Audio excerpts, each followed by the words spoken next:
In this chapter, we're going to be analyzing the applications. In other words, how do we measure, how do we calculate actually the activation of CO2 molecules in the different systems I showed you before. In the figure, I'm showing you the basic flow sheet or the basic diagram of what the conditions for the experimental conditions for the studies we do in this, we perform in this CO2 activation project.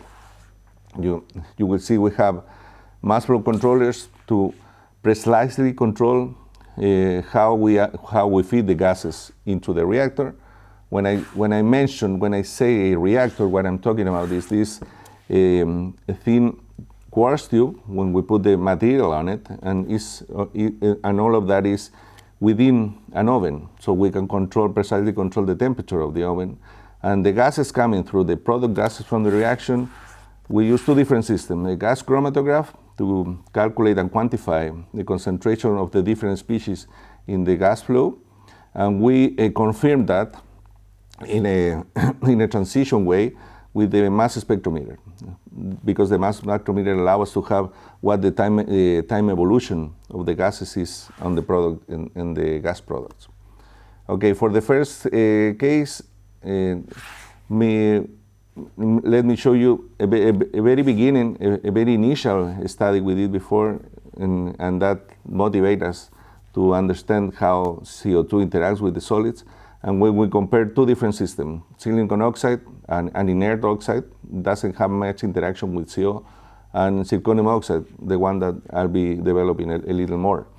And the results actually show us that when you use an inert system at CO2, that silicon oxide actually, that does not absorb much CO2, what we get as a product is mostly carbon monoxide, because most of the activity comes from the nickel particle. The CO2 here is doing nothing.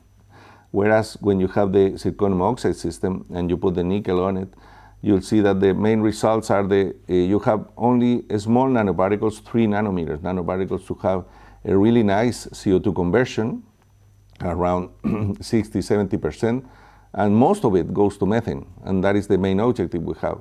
So these results are telling us that by using solid oxide with a strong interaction with CO2 and a second component, what is nickel, that provides us the hydrogen for the hydrogenation, we are able to get the product we are looking for, in this case the methane. And that we can confirm, we can prove that again with the system I showed you in the previous chapter, this carbon nanotube supported nickel zirconium oxide.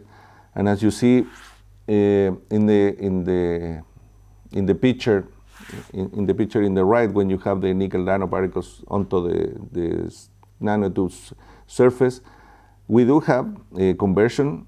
I mean, the system is able to really activate the CO2, but the problem is you are producing only carbon monoxide. So the main issue here is there is no second surface that may activate the CO2. So by comparing the core shell system with the other one, you see the orange line compared to the brown one.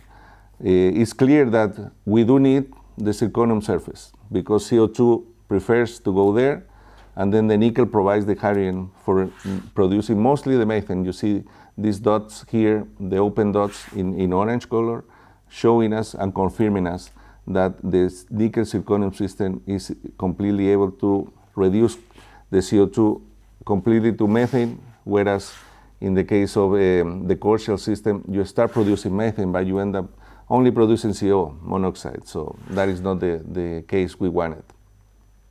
And the other system I presented before, these perovskites, nickel supported systems,